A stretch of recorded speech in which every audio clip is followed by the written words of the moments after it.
Hello కానమోకు కథావచనం మోహనవచనం పరిజ్ఞాన హితబాండం నిత్య చదువరి శ్రోతలకు ఆహ్వానం నమస్కారం.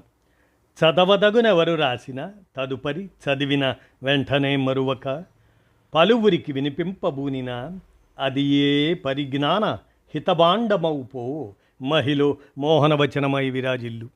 పరిజ్ఞాన హితబాండం లక్ష్యం ప్రతివారీ సమాచార హక్కు ఆస్ఫూర్తితోనే ఇప్పుడు టి శివనారాయణ విరచిత అంశంగా Walter Snelling father of LPG cylinder అనేటువంటి ఈ అంశాన్ని మన కానమోకు కథావచన శ్రోతలకు విజ్ఞానాంశంగా ఈ అంశాన్ని వినిపిస్తున్నాను. ఇక వినండి. Walter Snelling father of LPG cylinder, T Sivanarayana విరచితం. ఇక వినండి ఈ అంశాన్ని. గ్యాస్ సిలిండర్ వెనక అసలు కథ మిస్టరీగా మొదలై ప్రపంచాన్ని మార్చేసిన అద్భుతం. ప్రతిరోజు మనం వంటింట్లో వాడే ఎల్పిజి సిలిండర్ వెనుక ఒక అద్భుతమైన సైన్స్ మిస్టరీ దాగి ఉంది. దాదాపు 100 ఏళ్ల క్రితం ఒక కారు యజమానికి వచ్చిన వింత సమస్యే నేడు మనం వాడుతున్న గ్యాస్ సిలిండర్ ఆవిష్కరణకు దారితీసింది. ఆ ఆసక్తికరమైన కథనం ఇది. ఎల్పిజి సిలిండర్ దాని ప్రస్థానం చాలా వింతగా ఒక సామాన్యమైన సంఘటనతో మొదలైంది. 20వ శతాబ్దపు ప్రారంభంలో అమెరికాలో ఒక వాహనదారుడు గ్యారేజీకి వెళ్ళి ఒక వింత ఫిర్యాదు చేశాడు. తను పెట్రోల్ ట్యాంకు దాని నిండా ఇంధనం పోయించానని, కానీ అది ఎక్కడా వాడకపోయినా చాలా వేగంగా తగ్గిపోతుందని చెప్పాడు. అది విన్నవారు అందరికీ ఆశ్చర్యం కలిగించింది. ట్యాంకులో ఎక్కడా లీకేజీ లేదు, సీల్ కూడా పక్కాగా ఉంది, మరి పెట్రోల్ స్థాయి ఎందుకు తగ్గిపోతుంది? వాల్టర్ ఓ స్నెల్లింగ్ అనే యువ రసాయన శాస్త్రవేత్త డెస్క్ మీదకు ఈ చిక్కుముడి చేరింది.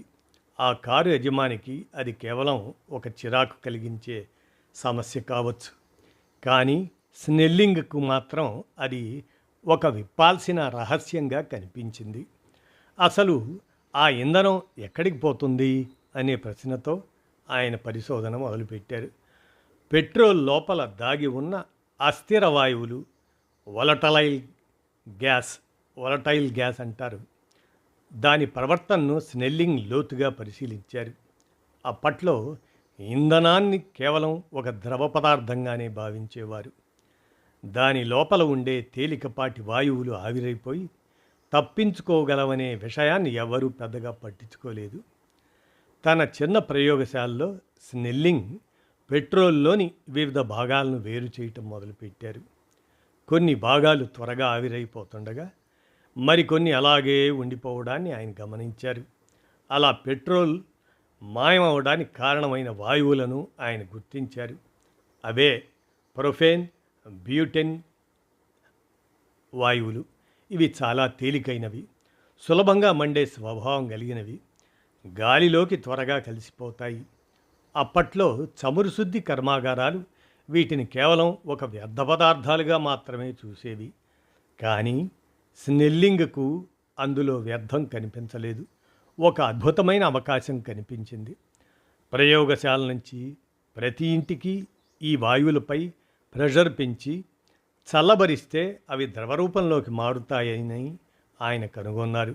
వీటిని బలమైన లోహపు కంటైనర్లలో భద్రపరిస్తే అవి స్థిరంగా ఉంటాయని, విడుదల చేసినప్పుడు తిరిగి వాయువుగా మారి స్వచ్ఛంగా మండుతాయని ఆయన నిరూపించారు. దీనికే లిక్విఫైడ్ పెట్రోలియం గ్యాస్ ఎల్పిజి అని పేరు పెట్టారు. కేవలం వాయువులను గుర్తించడమే కాకుండా వాటిని సురక్షితమైన సిలిండర్లలో నిల్వ చేసే పద్ధతిని కూడా ఆయనే రూపొందించారు. ఈ ఆవిష్కరణ చాలా కీలకం, ఎందుకంటే సరైన కంటైనర్ లేకపోతే ఆ గ్యాస్ గాలిలో కలిసిపోతుంది. వెంటనే ఇంజనీర్లు, కంపెనీలు దీని ప్రాముఖ్యతను గుర్తించాయి.